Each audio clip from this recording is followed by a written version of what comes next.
The greatest battle in galactic history was about to begin. Above the crystal world of Nexus Prime, capital of the Vorthak Dominion, two massive fleets faced each other in the cold darkness of space. Admiral Park Ji-won stood on the bridge of the Unity, humanity's newest flagship, surrounded by displays showing the combined Liberation Fleet. 10,000 ships from 67 different species, all working together with a coordination that had never been seen before in galactic warfare. Admiral, Captain Yoon Min-ho reported from his position commanding the human battle group. All fleets report ready. The symbiosis network is functioning perfectly. Park nodded. Engineer Han Soo-young's greatest creation allowed every ship in the fleet to share information instantly, turning the entire armada into a single organism with 10,000 parts. Humans provided the coordination, while their alien allies contributed technologies and capabilities that multiplied their effectiveness. Dr. Kim, Park said to her chief advisor, "Any word from the Vorthak?" Dr. Kim Nari shook her head. Fleet Commander Vex Thul has refused all attempts at communication. Their entire remaining military is gathered here, over 8,000 ships. This will be their final stand. Admiral Park studied the tactical display. The Vorthak fleet was impressive, each ship a perfect crystal weapon designed for individual combat. But they were arranged in traditional formation, each vessel fighting as a separate unit. "All fleets," she broadcast. "This is Admiral Park. Today we fight not just for our freedom, but for the future of galactic civilization. Show them what cooperation can achieve." On the bridge of eternal conquest, Fleet Commander Vex Thul watched the approaching enemy fleet with something approaching wonder. He had spent months studying human military philosophy, trying to understand how they had achieved the impossible. "Commander," War Prime Thekmore reported, "enemy fleet is moving into attack formation. But sir, their formation doesn't match any known tactical doctrine." "Because they're not following doctrine," Vex Thul said quietly. "They're creating it as they fight." Science Magistrate Kolthus stepped forward. "Commander, I've completed my analysis of human civilization. Their entire society is based on principles we never considered: voluntary cooperation, shared knowledge, and mutual aid. And they've extended those principles to warfare. Every ship in that fleet is fighting not for personal glory, but for the survival and freedom of every other ship. They've turned war itself into an act of cooperation." Vex Thul considered. The Vorthak had always been solitary hunters, apex predators who dominated through individual superiority. But these humans had created something new: collective apex predation. "Sir," the tactical officer announced, "enemy fleet is in weapons range." "All ships," Vex Thul commanded, "attack." The Battle of Nexus Prime began with the fury of 10,000 stars. Vorthak crystal ships fired beams of pure energy, while the Liberation Fleet responded with a coordinated barrage that lit up space like a festival of light. But something unprecedented happened. Instead of the chaotic individual combat that had characterized every space battle in galactic history, the Liberation Fleet fought as a single entity. When Vorthak ships targeted one vessel, 20 others would simultaneously target the attacker.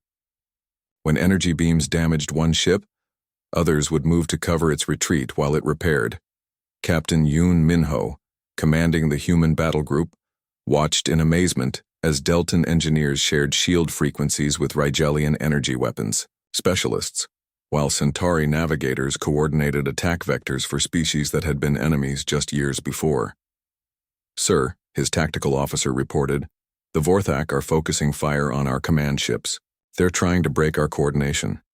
"Tell all command vessels to rotate positions every 30 seconds, Yoon ordered, and signal engineer Han, activate the network backup protocols." Throughout the fleet, Han Soo-young's distributed command system shifted control between hundreds of ships, making it impossible for the Vorthak to disrupt their coordination by targeting specific vessels. The battle raged for hours, but slowly, the impossible began to happen. The Liberation Fleet was winning. On Eternal Conquest, War Prime Thekmore delivered his final report to Vex Thul. "Commander, we have lost 60% of our ships. The enemy continues to grow stronger as the battle progresses. They're damaged, Vessels are being repaired by allied species while still fighting. Vexthul studied the tactical display in silence. Everything the Dominion had believed about warfare, about civilization, about the natural order of the galaxy, was being proven, wrong before his eyes. "Sir," the communications officer announced, "incoming transmission from the enemy flagship." "Put it on screen." Admiral Park Ji-won appeared, but she was not calling to demand surrender. Her expression was serious but compassionate. "Fleet Commander." "Vexthul," she said, "this battle is over. Your ships are beaten. But this doesn't have to end in destruction. You wish us to surrender?" "I wish you to choose," Park replied. "Dr. Kim has been studying your species for months. We know what you are. Apex predators who became conquerors because you were lonely. You conquered the galaxy looking for equals, never realizing you were destroying the very thing you sought." Vexthul felt something crack inside his crystal heart. For 10,000 years, the Vorthak had ruled through fear and superior force, never understanding why conquest left them feeling empty. "What do you offer?" he asked. "Partnership," Admiral Park said simply. "Join us in building a galaxy where different species work together as equals. Help us create the civilization you were always looking for." The bridge of eternal conquest was silent except for the hum of life support systems. Every Vorthak officer waited for their commander's decision. Vexthul looked at his tactical display one final time. 8,000 Vorthak ships against 10,000 liberation vessels. Superior individual technology against coordinated teamwork. The old way against the new way.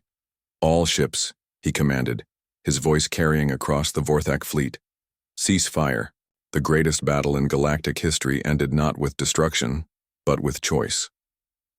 3 months later, Dr. Kim Nari stood in the newly constructed Galactic Assembly Hall on Nexus Prime, watching representatives from over 200 species work together to write the founding charter of the Galactic Cooperative. Fleet Commander Vexthul, now calling himself Ambassador Vexthul, approached her during a break in the proceedings.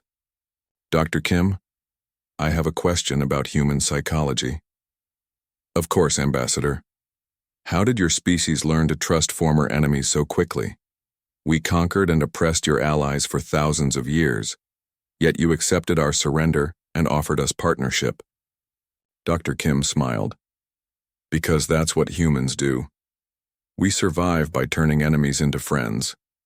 It's not always easy, but it's always better than the alternative." "And if we had refused your offer? If we had chosen to fight to the end? Then we would have mourned you," Dr. Kim said simply, "and we would have continued building a better galaxy in memory of what you could have become."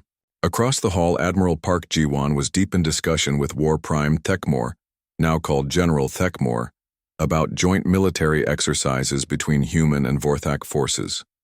The former enemies were learning each other's tactics, creating new strategies that combined individual excellence with cooperative teamwork. Engineer Han Soo-young had set up a technology sharing center where species that had hoarded knowledge for millennia were eagerly teaching their discoveries to anyone who wanted to learn. The result was an explosion of innovation that was reshaping galactic civilization. Captain Yoon Minho, now Admiral Yoon, commanded the new Cooperative Defense Force, a military organization dedicated to protecting freedom rather than enforcing conquest. For the first time in galactic history, soldiers from different species trained together, fought together, and trusted each other with their lives. As the day's session ended, the representatives returned to their homeworlds carrying a message that would spread throughout the galaxy. The age of conquest was over, and the age of cooperation had begun. Admiral Park stood at the great window overlooking Nexus Prime's crystal gardens, now filled with plants and creatures from 100 different worlds. Ambassador Vexthul joined her, his crystal form reflecting the multicolored light. "Admiral Park," he said, "I must ask you something that has puzzled me since our first encounter. Why did your species choose to help us rather than simply defeat us?" Park considered the question. "Because we learned something important during the war, Ambassador. The galaxy is big enough for everyone, but only if we work together. Humans, survived by making enemies into allies. We thought the galaxy might benefit from the same approach. And you were correct. The cooperative has achieved more in 3 months than the Dominion achieved in 10,000 years. That's because we're not trying to control the galaxy, Park replied. We're trying to help it grow. As the two former enemies stood together watching the sunset over the capital of what had once been a galactic empire and was now becoming something entirely new, neither could have imagined that their meeting would be remembered as the moment when the galaxy learned to evolve beyond conquest. The war was over. The age of cooperation had begun, and in the vast darkness between the stars, thousands of species were learning that the universe was not a place where only the strong. The war had lasted 8 months and both species had changed. Colonel Lee Do-hyun would have been amazed to see what his sacrifice on Mars had inspired. The new Marine units were no longer just Earth's soldiers. They were teachers, showing other species throughout the galaxy that the Vorthak were not invincible. Major Kim Sora led one of these new units aboard the transport ship Liberation. Her mission was unlike any in military history. She was not going to conquer territory but to free minds. Major, her communications officer reported, we're approaching the Delton system. The mining colonies should be just ahead. Kim Sora nodded. The Deltans had been conquered by the Vorthak 50 years ago. They were a peaceful species, skilled in engineering, who had surrendered immediately when the Dominion arrived. For half a century they had served as obedient slaves, never questioning their fate, until they started receiving human broadcasts. Remember, Kim Sora told her Marines, we're not invaders, we're liberators. The Deltans have to choose freedom for themselves. We can only show them it's possible. The Liberation and her escort ships dropped into normal space near the Delton mining colony of Kepler Station. The station was a massive construct built around an asteroid, home to 3 million Delton workers. It was also defended by a small Vorthak garrison. Major, the tactical officer announced, Vorthak patrol ship approaching, standard light cruiser. Signal them, Kim Sora ordered. Tell them we're here to liberate this system. They can surrender, now or be destroyed. It was a bluff. The human ships were outnumbered and outgunned. But the war had taught humans that psychological warfare was often more important than firepower. Sir, the communications officer reported, the Vorthak ship is retreating. They're calling for reinforcements. Kim Sora smiled. 8 months ago, no Vorthak ship would have retreated from inferior human forces. Now they were learning to fear human tactics. All units move to liberation positions, begin broadcasting on Delton frequencies. Throughout the Kepler system, Dr. Kim Nari's carefully crafted messages began transmitting in the Deltan language. People of Delta, you are not alone. Other species are fighting for their freedom. The Vorthak can be defeated. You have the right to choose your own destiny. On the mining station, a Deltan engineer named Veltar heard the broadcast and dropped his tools in shock. For 50 years, his people had accepted that resistance was impossible. The Vorthak were too strong, too advanced, too perfect in their domination. But the humans had done the impossible. They had said no to the Dominion and made it stick. Veltar looked around at his fellow workers. He could see the same realization dawning in their eyes. If the humans could fight the Vorthak, maybe the Deltans could too. Within hours, 3 million Deltans stopped working. Admiral Park Ji-won watched the reports from her command center on Earth. Liberation fleets were operating in 12 systems now, and the results were always the same. Species that had never resisted the Vorthak were suddenly remembering what freedom meant. Admiral, Dr. Kim Nari reported, we're receiving communications from conquered worlds throughout Vorthak space. They want to know how to fight back. How? Many species? At last count, 47 different civilizations. Some of them have been under Dominion rule for thousands of years. Admiral Park felt a surge of hope. Humanity couldn't defeat the entire Vorthak Empire alone, but they didn't have to. They just had to show the galaxy that victory was possible. Dr. Kim, prepare liberation protocols for all requesting species, and get me Engineer Han. It's time for the next phase. Engineer Han Soo-young had been working without sleep for 3 days, but her eyes were bright with excitement. Her latest creation was not a weapon or a ship. It was something far more dangerous to the Vorthak Empire. "Admiral," she reported, "the symbiosis network is ready for testing. We can now link human ships with alien vessels, creating hybrid fleets that combine our coordination with their technological capabilities." "Show me." The holographic display showed a mixed fleet of human and Deltan ships practicing maneuvers in the outer system. The human vessels provided tactical coordination and pack hunting strategies, while the Deltan ships contributed their superior engineering and energy weapons. "Admiral, this is more than just cooperation," Han explained.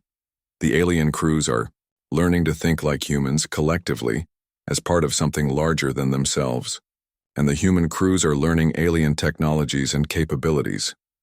Admiral Park watched as the mixed fleet executed a complex battle formation that would have been impossible for either species alone. "How many species are participating?" 12, so far, with more requesting to join every day. "Admiral, we're not just fighting a war anymore, we're creating a new kind of galactic civilization." On the bridge of eternal conquest, Fleet Commander Vex Thul studied reports that made no sense according to everything the Vorthak had learned about conquest and control. 47 systems in rebellion, War Prime Thekmore reported, his red crystal armor scarred from recent battles. "Production in our mining colonies has dropped 70%. Our garrison forces are reporting unprecedented resistance from species that have been peaceful for millennia." "How is this possible?" Vexthul demanded. "These species accepted our rule willingly. They benefited from Dominion order and protection." Science Magistrate Kulthis approached with his latest analysis. "Commander, I believe the humans have introduced a new concept into galactic civilization, the idea that submission is a choice, not an inevitability." "Explain." "For 10,000 years, conquered species accepted our rule because they believed resistance was impossible. The humans have proven that belief false. Now other species are questioning everything they accepted as natural law." Vexthul stared at the tactical display showing the spreading rebellion. Red zones of resistance were appearing throughout Vorthak, space growing larger every day. "What do they want?" "The same thing the humans want, Commander, the right to determine their own destiny." This was incomprehensible to the Vorthak mindset. The Dominion provided order, security, and purpose to conquered species. They were better off under Vorthak rule than they had been as independent civilizations. Why would they choose chaos over order? "Sir," the communications officer announced, "incoming transmission from the human fleet. Admiral Park wishes to speak with you." Put it on screen. Admiral Park Jiwan appeared, but she was not alone. Standing beside her were representatives from dozens of alien species, Deltans, Rigelians, Centauri, and others. All of them had been loyal subjects of the Dominion just months ago. "Fleet Commander Vexthul," Admiral Park said, "I wanted to introduce you to some friends. They have something to say to you." A Deltan engineer stepped forward. "I am Veltar of the Kepler Mining Collective. For 50 years my people served the Dominion faithfully. We thought we had no choice. The humans have shown us we were wrong." A Rigelian scientist spoke next. "I am Dr. Zathara. My people have been subjects of the Dominion for 2,000 years. We forgot what freedom meant. The humans reminded us." One by one, representatives from 47 different species delivered the same message. They were choosing freedom over security, chaos over order, hope over despair. Finally, Admiral Park spoke again. "Commander Vexthul, this is not about conquest anymore. This is about the right of every species to choose their own path. You can continue fighting, or you can join us in building something new." Vexthul found himself facing a question no Vorthak leader had ever confronted. What if the Dominion was wrong? What if 10,000 years of conquest had created not order, but oppression? What if the humans had found a better way? "The transmission is over, Commander," the communications officer reported. Vexthul stared at the empty screen for a long moment. Then he turned to his officers. "Science Magistrate, I want a complete analysis of human civilization. how they organize themselves, how they make decisions, how they resolve conflicts without conquest. Sir, if we are to defeat them, we must understand them. And if we cannot defeat them— Vexithul paused, the thought almost too radical to express. Then perhaps we must learn from them. Throughout Vorthak space, the impossible was happening. Species that had been conquered were choosing to fight for freedom. Technologies that had been hoarded were being shared, and for the first time in galactic history, different civilizations were working together as equals.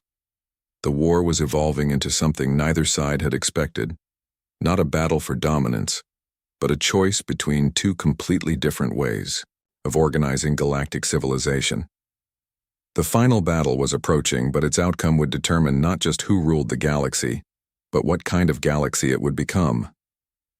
Admiral Park Jiwon stood before the holographic display in Earth Command, studying the three-dimensional map of the solar system. Red markers showed Vorthak positions, blue showed human forces. The aliens still had superior numbers and technology, but something had changed since the battle for Mars. "Report," she ordered. Captain Chen stepped forward. "Admiral, our new fleet is ready. Engineer Han's designs are performing beyond expectations. The PAC protocol is showing remarkable success in the outer system engagements." Park nodded. The PAC protocol was humanity's answer to superior alien technology. Instead of trying to match the Vorthak ship for ship, human vessels fought as coordinated groups, sharing targeting data and covering each other's weaknesses. And Captain Yoon's operations in the asteroid belt? Successful beyond all projections. The hit-and-run attacks have destroyed 37 Vorthak vessels with minimal human losses. Admiral Park allowed herself a small smile. After the fall of Mars, she had expected the Vorthak to press their advantage and attack Earth directly. Instead, they had hesitated, clearly confused by human tactics that didn't match any of their previous experiences. That hesitation had given humanity time to do what humans did best: adapt. "Dr. Kim, what's our intelligence situation?" Dr. Kim Nari stepped up to the display, looking tired but determined. Since first contact, she had become humanity's expert on Vorthak psychology and tactics. "Admiral, we've learned something important. The Vorthak fight as individuals even when working together. Each ship commander makes his own decisions, each soldier fights for personal glory. And that helps us how? Because humans don't think that way. When 50 human ships attack together, they're really functioning as one giant weapon. When 50 Vorthak ships attack together, they're 50 individuals who happen to be shooting at the same target." Admiral Park understood immediately. So, our coordination is actually an advantage, not just a way to make up for inferior technology. Exactly. They can't predict our moves because they can't think collectively the way we do.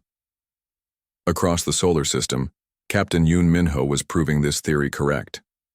His new ship, the Defiance, was a tribute to his destroyed Defiant, but built with Engineer Han's latest innovations. It wasn't just a single vessel. It was the command center for an entire pack of ships that fought as one organism. "Sir," his tactical officer reported, "Vorthak patrol detected in Sector 7. 3 ships, standard configuration." "Perfect," Yoon said. "Signal the pack, formation Wolf 3, let's show them how humans hunt." The Defiance and her 5 companion ships moved through the asteroid field like predators stalking prey. The Vorthak ships were individually more powerful, but they were thinking like individual hunters. The humans were thinking like a pack. "Target acquired," the weapons officer announced. "All ships report ready." "Remember," Yoon broadcast to his pack, "we're not trying to fight fair. We're trying to win. Execute."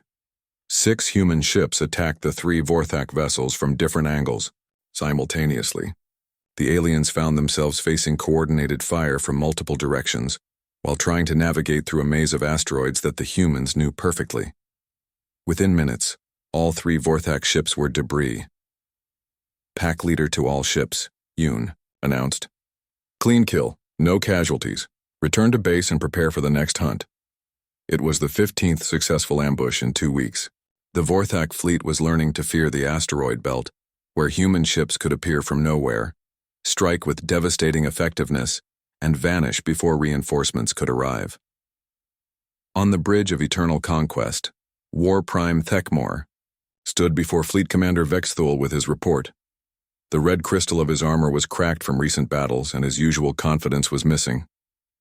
"Commander, we have lost another patrol in the asteroid region. The humans are using the Debris field as a base of operations. Send a larger force," Vexthul ordered. 10 ships should be sufficient to deal with their raiders. "Sir, we tried that yesterday. 10 ships entered the asteroid field. 3 returned, badly damaged. The humans are not fighting like any species we have encountered." Vexthul studied the tactical reports. The numbers made no sense. Human ships that should be inferior were consistently defeating superior Vorthak forces. "Science Magistrate, your analysis?"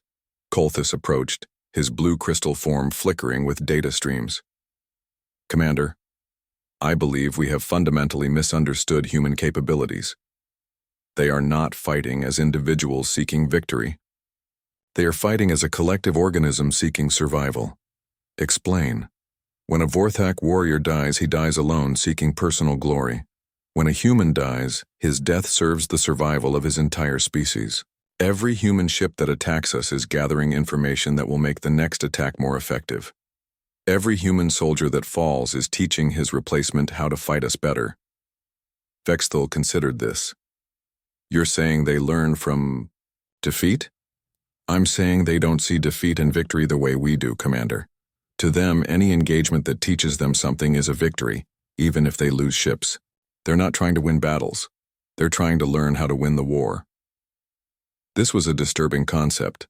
The Vorthak had conquered the galaxy by being superior in every individual encounter. Their technology was better, their warriors stronger, their ships more advanced. But if their enemies could learn from every defeat and become stronger— "Sir," the communications officer interrupted. "Incoming message from the human fleet." "Put it on screen." Admiral Park Jiwon appeared on the view screen, standing calmly in what appeared to be a military command center. Behind her, dozens of human officers worked at computer stations, and the walls were covered with tactical displays. "Fleet Commander Vexthul," she said, her voice steady and professional. "I am Admiral Park Jiwon. I wanted to speak with you directly." Vexthul studied the human leader. She showed no fear, no desperation, despite facing an enemy that had conquered thousands of worlds. "You wish to surrender?" "No. I wanted to give you a chance to surrender." The bridge of eternal conquest fell completely silent. In 10,000 years of conquest, no enemy had ever offered the Vorthak terms of surrender. "You have lost one battle," Vexthul said, his voice like breaking glass. "We have lost skirmishes. The outcome is inevitable." Admiral Park smiled. "Commander, you're thinking like a Vorthak. Let me explain how humans think. We don't measure success by individual battles. We measure success by whether our species survives and grows stronger." She gestured to the displays behind her. "Since this war began, we have tripled our industrial production, developed new technologies, and learned to fight as a species rather than as individuals. Every engagement with your forces teaches us more about how to defeat you." "Impossible. You are primitives. We are human," Park replied simply. "And humans don't give up. Ever. We survived ice ages by learning to work together. We survived plagues by sharing knowledge.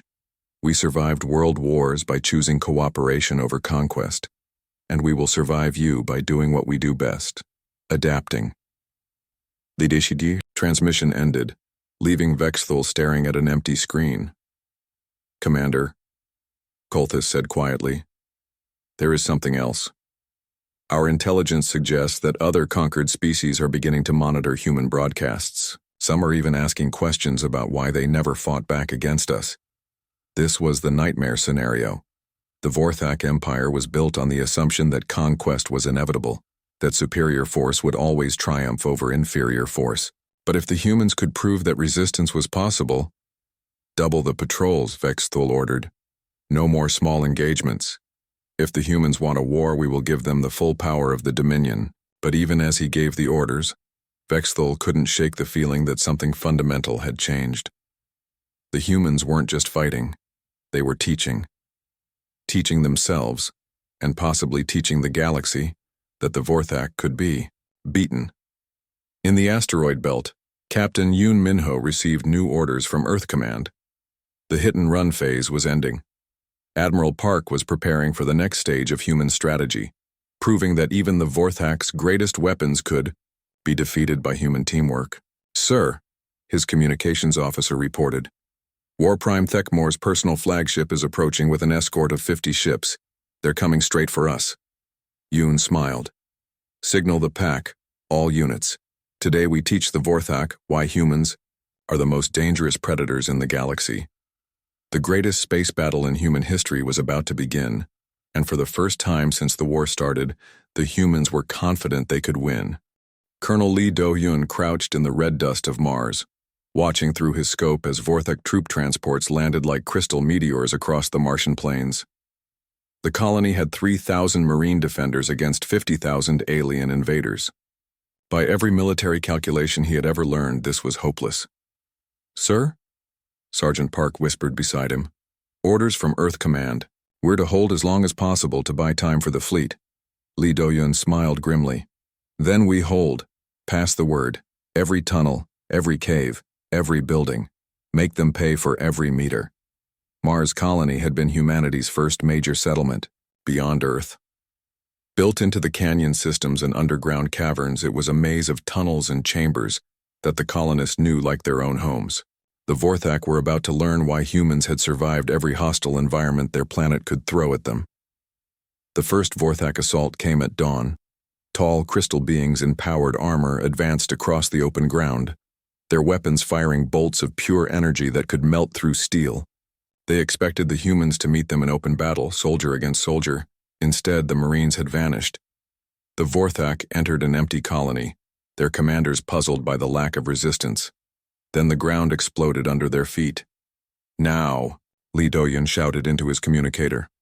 Throughout the colony, hidden charges detonated. Buildings collapsed onto alien troops. Sealed tunnels suddenly opened to pour human soldiers into the midst of the Vorthak formations.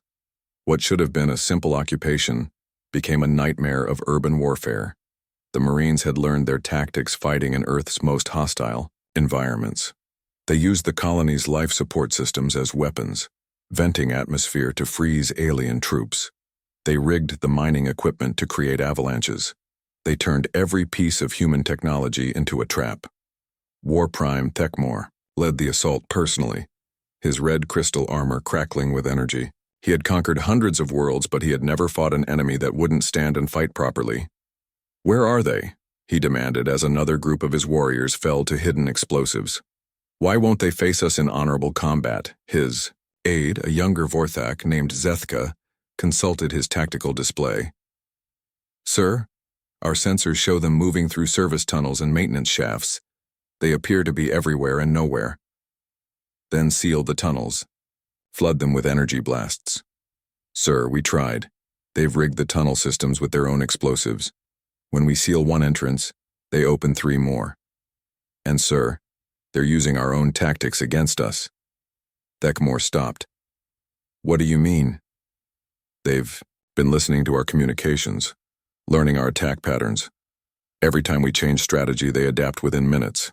This was impossible. The Vorthak were superior beings. Their tactics had been perfected over millennia of conquest. How could primitives learn to counter them so quickly?" Deep in the tunnel system, Lee Do-hyun was asking Dr. Kim Nari the same question from the other side. "Doctor, how are we holding? Up against technology this advanced?" Dr. Kim's voice came through his helmet communicator from Earth. "Colonel, they're not used to fighting thinking opponents. Every species they've conquered before simply tried to match their technology. You're using intelligence instead of firepower. Intelligence doesn't stop energy weapons. No, but it tells you where not to be when they fire." Lee Do-hyun understood. The Marines weren't trying to win through superior force. They were fighting like humans had always fought against larger predators, through cunning, cooperation, and sheer stubborn refusal to give up. "All units," he broadcast on the tactical channel, "remember your training. We're not just fighting for Mars. We're showing these aliens what happens when they pick a fight with the human race. Above Mars, engineer Han Soo-young watched the ground battle from the bridge of the Resilient, one of her new ship designs. Unlike the exploration vessels that had fought in the first battle, her ships were built for one purpose: to keep fighting no matter how much damage they took. "Ma'am," the tactical officer reported, "Vorthak fleet is moving to support their ground forces. 6 capital ships heading for Mars orbit." "Perfect," Han Soo-young said. "All ships execute Formation Delta. Let's teach them about human engineering." The human fleet that met the Vorthak ships looked like a pack of wolves facing lions.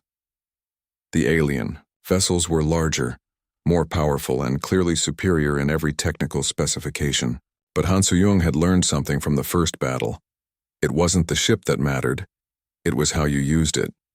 Her ships moved like a coordinated organism. When one vessel took damage, the others covered for it. When the Vorthak concentrated fire on a single target, the other ships would swarm the attacker from multiple directions. Most importantly, her ships were designed to share information instantly. "Target locks established," the weapons officer announced. "All ships reporting. Ready. Fire." 50 human ships fired as one, their combined weapons converging on a single Vorthak vessel. The alien ship's shields flared and collapsed under the coordinated assault. It was the first time in the war that superior numbers had defeated superior technology. Fleet Commander Vexthul watched from his command ship as the impossible happened. His forces were taking losses against an inferior enemy. The tactical computers couldn't explain it. The mathematical models all predicted easy Vorthak victory. "Science Magistrate," he called to Kolthis, "analyze their fighting patterns. How are they achieving these results?" Kolthis studied the data streams flowing across his crystalline form. "Commander, they don't fight like any species we've encountered. Most civilizations try to match our technology or surrender when they realize they cannot. These humans are doing something different." "Explain." "They're fighting as if they expect to lose individual battles but win the overall war. Each ship, each soldier, each engagement is treated as expendable in service of a larger strategy. It's collective thinking on a scale we've never seen." Vexthul considered this. The Vorthak were supreme individuals. Each warrior was a master of personal combat, each ship commander an expert in space warfare. They coordinated when necessary, but their strength came from individual superiority. "Are you saying they're stronger because they're weaker individually?" "I'm saying they don't think as individuals at all, Commander. They think as a species." On Mars, the ground battle was reaching its climax. Lee Do-yun and the surviving Marines had been pushed back to the deepest tunnels of the colony. 300 humans remained against 15,000 Vorthak. By every logical measure, the battle was over. "Sir," Sergeant Park reported, "they've found our main ammunition depot.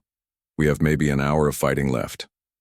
Lee Do-yun looked around, at his exhausted Marines. Dirty, wounded, but still determined.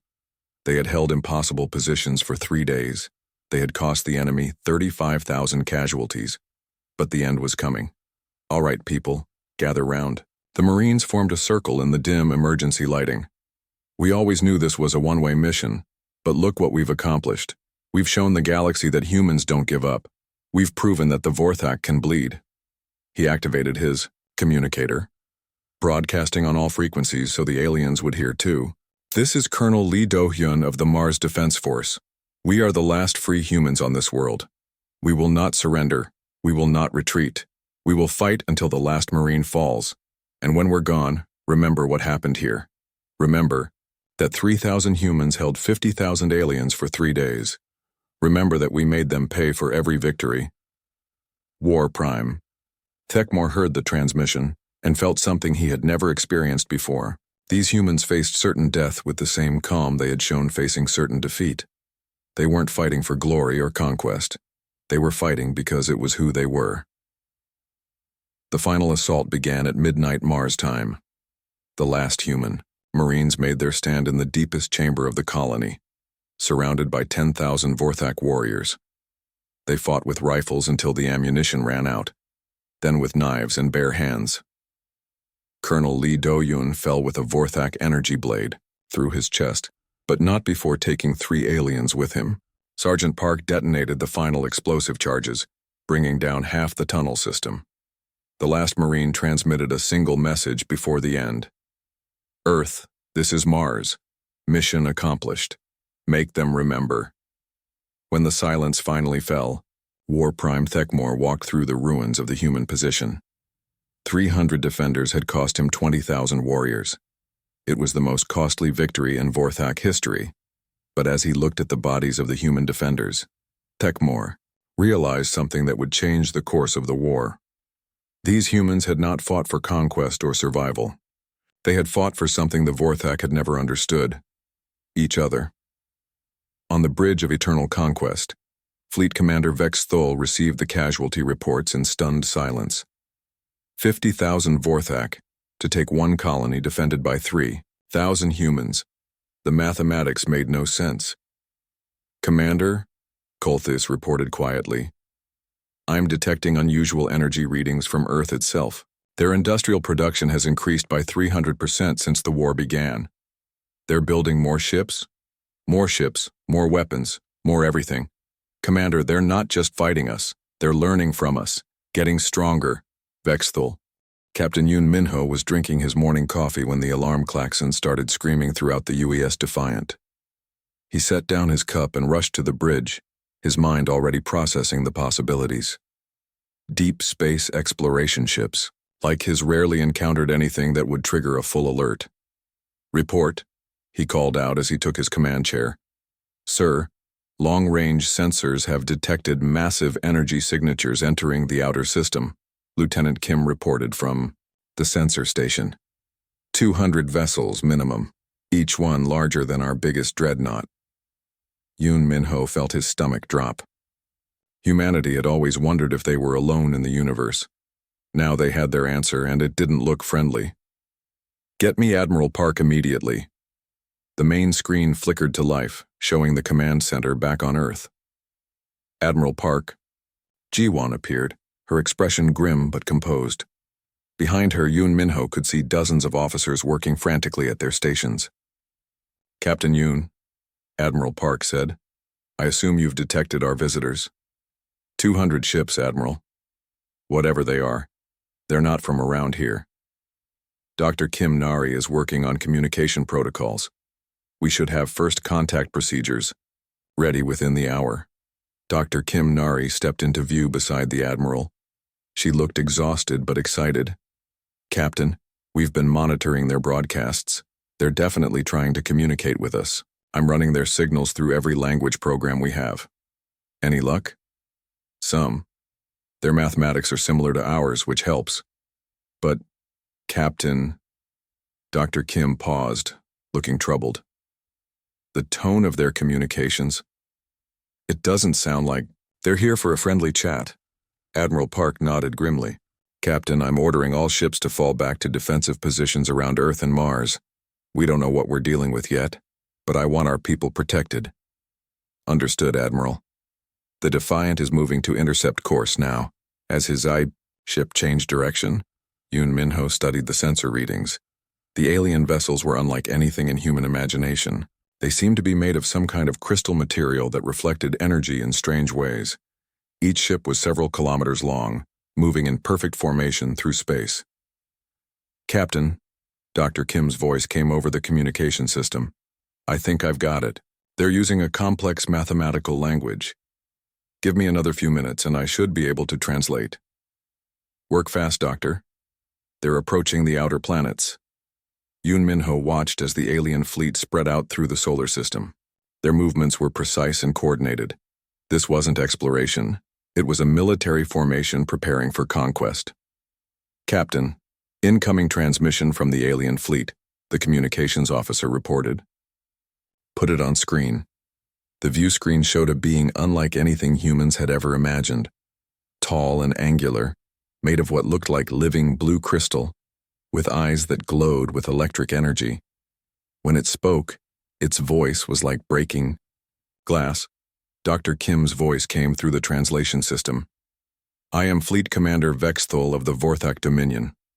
Your species is now subject to Dominion rule.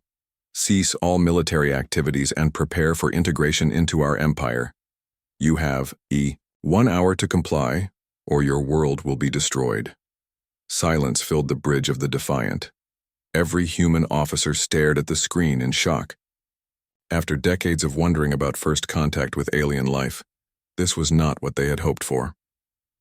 Captain, the communications officer said quietly, Admiral Park is requesting immediate conference. The screen split, showing both the alien, Commander, and Admiral Park. The contrast was stark, the cold crystalline predator and the determined human leader. Dr. Kim, are you certain of the translation? Admiral Park asked. Yes, Admiral, it's very clear. They're demanding our surrender. Admiral Park was quiet for a long moment. Then she straightened her shoulders and looked directly at the alien commander. Dr. Kim, please transmit the following message. This is Admiral Park Ji-won of Earth Defense Command. We have received your message and discussed it thoroughly. Our answer is no. We will not surrender. If you wish to take our worlds, you will have to fight for them. Dr. Kim quickly translated and transmitted the message. On screen, they could see the alien commander's expression change to something that might have been confusion. Admiral, Captain Yoon said. With respect, we have 200 primitive ships against their 200 advanced vessels. This could be suicide. Admiral Park smiled grimly. Captain, humans have faced impossible odds before. We didn't survive ice ages and world wars by giving up when things looked bad. Across the solar system, other human commanders were receiving similar orders. Colonel Lee Do-hyun was preparing the Mars defense garrison. Engineer Han Soo-young was running final checks on the new ship designs. Every human in space was getting ready for humanity's first war against an alien enemy. Sir, the sensor operator called out. The alien ships are moving. They're not retreating. They're taking attack positions. Yoon Min-ho stood up from his command chair. All hands, this is the captain. As of now, we are at war. This is not what any of us wanted, but it's what we've got. Remember your training. Remember your duty. And remember, we're fighting for every human being in this system. The Defiant was not a warship.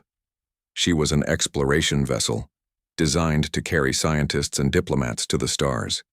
But like all human ships, she had been built with one important feature: redundant systems and damage control capabilities that allowed her to keep fighting even when badly hurt. Captain, incoming fighters from the alien fleet, the tactical officer reported. Dozens of them, heading straight for us. Evasive maneuvers. Launch our fighters, let's see what these crystal ships can do. The first space battle between humans and aliens began in the cold emptiness between Jupiter and Mars. Human ships, smaller and apparently outclassed, engaged an enemy that had conquered 3,000 other species. But the Vorthak had never fought anyone like humans before. When their energy weapons damaged human ships, they expected surrender or retreat. Instead, human vessels kept fighting, their crews working frantically to repair damage while continuing to fire back. Sir, direct hit on our port engines, the engineering officer reported. We're down to 60% power. Keep us in the fight, Yoon Min-ho ordered. Target their command ship. Sir, our weapons can barely scratch their shields. Then get us close enough that they can. The Defiant accelerated toward the nearest Vorthak vessel, taking heavy damage but refusing to retreat. When their main weapons failed, Yoon Min-ho did something the aliens had never seen before. All power to engines, we're ramming them. The bridge crew stared at him. Sir, that's suicide. No, Yoon Min-ho said calmly. That's war. The Defiant struck the Vorthak ship at full speed, her reinforced hull cutting deep into the crystal vessel before both ships exploded in a brilliant flash. It was humanity's first victory against the aliens, bought with the life of every person aboard. Throughout the solar system, other human ships were following the same desperate tactics. When outgunned, they got closer. When damaged, they kept fighting. When facing certain death, they took their enemies with them. On the bridge of eternal conquest, Fleet Commander Vexthul watched the tactical display in growing confusion. The humans should have surrendered by now. Their ships were inferior, their weapons primitive. But they kept fighting with a determination he had never encountered. Commander, War Prime Tech Moore reported. We have destroyed 12 enemy vessels, but we've lost 6 of our own. This should not be possible. What are they doing differently? Vexthul demanded. Science Magistrate Kolthis studied the data streams. They appear to be fighting beyond logical parameters. When their ships are damaged, they continue attacking instead of retreating for repairs. When facing superior firepower, they close to point-blank range. And, Commander, they're coordinating their attacks in ways we've never seen. Vexthul watched as 3 human ships, all badly damaged, worked together to destroy a Vorthak cruiser. One ship drew fire while the other 2 attacked from different angles. It was primitive but effective. They fight like a pack, he said slowly. Sir? Nothing. Continue the attack. Deploy ground forces to Mars. Let's see how these humans fight when we take their colonies. But as the battle continued, Vexthul began to realize that these humans were unlike any enemy the Dominion had ever faced. They didn't fight like individuals seeking glory or survival. They fought like parts of a larger organism, each willing to sacrifice themselves for the others. For the first time in 10,000 years, the Vorthak Dominion faced an enemy that refused to acknowledge defeat. The war for humanity's survival had begun. Fleet Commander Vexthul stood in the center of the massive command bridge, his crystalline body reflecting the light from thousands of status displays. The Dominion's capital ship, Eternal Conquest, was the size of a small moon, and from here, he controlled the largest military force the galaxy had ever seen. For 10,000 years, the Vorthak Dominion had ruled the stars. They were perfect predators, tall beings made of living crystal with natural armor and the power to control electricity with their minds. No species had ever challenged them and won. No species had ever even tried for very long. Report, Vexthul commanded, his voice echoing through the bridge like breaking glass. Science Magistrate Kolthis approached, his blue crystal skin flickering with data streams. Commander, we have received reports from all sectors. The conquest of the Deltan system is complete. 300 million new subjects added to the Dominion.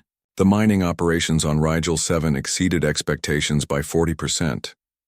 Vexthul nodded. It was always the same. The Vorthak fleet would arrive at a new world, demand surrender, and within hours the local population would submit. It had been this way for millennia. The Vorthak were simply too powerful, too advanced, and too frightening for anyone to resist. What of the Outer Rim exploration? Vexthul asked. War Prime Thekmor stepped forward, his red crystal form crackling with barely contained energy. He was the Dominion's greatest warrior, a being who had personally conquered over 300 worlds. The Deep Space Scouts have found something interesting, Commander. A new spiral arm with several populated systems. Primitive, but showing signs of early space travel. How primitive? Vexthul asked. They still use chemical rockets for most of their space travel. Their largest ships are barely the size of our fighters. The main world appears to be a water planet with a single intelligent species. Vexthul smiled, a sound like ice cracking. Another easy conquest. Prepare a standard subjugation fleet. 200 ships should be more than sufficient. Kolthis consulted his data stream. Commander, there is something unusual about this species. They call themselves humans, and their world, Earth. Our long-range scans show they have spread to several planets in their system, despite their primitive technology. Impressive for primitives, War Prime Thekmor said, but irrelevant. 200 ships will crush any resistance they might offer. Vexthul walked to the massive viewing screen that dominated one wall of the bridge. Outside, thousands of Vorthak ships moved in perfect formation through the void. Each ship was a work of art. Smooth crystal hulls that could channel energy weapons with devastating effect. The smallest scout ship carried enough firepower to level a city. How many species have we encountered in 10,000 years? Vexthul asked. 3,412 species across 50,000 worlds, Kolthis replied instantly. All now serve the Dominion faithfully. And how many required more than a standard subjugation fleet? None, Commander. The sight of our ships has always been sufficient to convince them of the futility of resistance. Vexthul nodded. It was the natural order of things. The Vorthak were the apex predators of the galaxy. They had evolved on a harsh world where only the strongest survived. Their crystal bodies could withstand the vacuum of space. Their minds could process information faster than any computer. They were perfect. Every other species they encountered was weak by comparison. Most were barely capable of spaceflight when the Vorthak found them. Even those few that had achieved interstellar travel quickly realized they could not match Vorthak technology or military might. Surrender was always the logical choice. "There is one more thing, Commander," Kolthis said, his tone slightly uncertain. "The humans' communication signals are unusual." "In what way?" "They appear to spend a great deal of time communicating with each other across their planets, not just official government messages, but billions of individual communications. It's almost as if—" Kolthis paused. "As if what?" Vexthul demanded. "As if they actually coordinate with each other voluntarily, without central authority forcing them to do so." War Prime Thekmor made a dismissive sound. "Impossible. Primitive species always have rigid hierarchies. The strong command, the weak obey. That is natural law." Vexthul considered this. The Vorthak themselves were solitary by nature. Each was supreme in his own domain. They worked together only when necessary for conquest, and even then, there was always a clear hierarchy. The idea of billions of beings voluntarily communicating seemed wasteful and inefficient. "It matters little," Vexthul decided. "Prepare the fleet. We depart for this Earth system immediately." As the Vorthak fleet began to move, massive engines propelling crystal ships faster than light toward their next conquest, none of them could imagine that they were about to encounter something completely outside their experience. On the bridge of eternal conquest, Vexthul reviewed the standard conquest protocol that had worked perfectly for 10,000 years. First, the fleet would arrive and position itself around the enemy homeworld. Then he would broadcast the standard message: surrender immediately, or face total destruction. Usually, the local government would ask for time to consider. He would grant them 1 hour. They would surrender within 30 minutes. After surrender, the Dominion would assess the new species' capabilities and assign them appropriate roles in the Galactic Empire. The intelligent and skilled would serve as administrators and technicians. The strong would become workers. The weak would be relocated to agricultural worlds. It was efficient and orderly. Within a generation, most conquered species forgot they had ever been independent. The Dominion provided order, security, and purpose. Rebellion was not just futile, it was unnecessary. The Vorthak way was simply better. "Commander," the navigation officer announced, "we have arrived at the target system." Vexthul looked at the screen showing the human solar system. It was surprisingly busy. Small ships moving between the planets, orbital stations, and what appeared to be mining operations on several moons. For primitives, they were quite active. "Detect any military vessels?" War Prime Thekmor asked. "Several dozen scattered throughout the system. Primitive fusion engines and projectile weapons. Nothing that could penetrate our shields." Vexthul nodded. "As expected. Open communication channels to the third planet, Earth. Broadcast the surrender demand on all frequencies." The standard message went out, translated into the local language. "I am Fleet Commander Vexthul of the Vorthak Dominion. Your species is now subject to Dominion rule. Cease all military activities and prepare for integration into our empire. You have 1 hour to comply, or your world will be destroyed." Then they waited. It was always the same. First shock, then desperate communication between their leaders, then the inevitable surrender. No species had ever taken the full hour to decide. But minutes passed, and instead of surrender, they received a response that none of them had heard before in 10,000 years of conquest. The message came from what appeared to be their military headquarters. A female human appeared on screen, speaking calmly. "This is Admiral Park G1 of Earth Defense Command. We have received your message and discussed it thoroughly. Our answer is no. We will not surrender. If you wish to take our worlds, you will have to fight for them." Vexthul stared at the screen in complete silence. War Prime Thekmore's crystal form flickered with confusion. Science Magistrate Kulthus ran the message through his analysis systems 3 times to make sure he had translated it correctly. Did she say no? War Prime Thekmore asked. That appears to be the case, Kulthus replied slowly. Vexthul had conquered 3,000 species. Not one had ever refused his first demand for surrender. He had prepared for many possibilities. Requests for negotiation, pleas for mercy, offers of tribute. But a simple, direct refusal, it was completely outside his experience. For the first time in his long life, Fleet Commander Vexthul felt something he did not recognize. It would be much later before he learned the human word for it: uncertainty.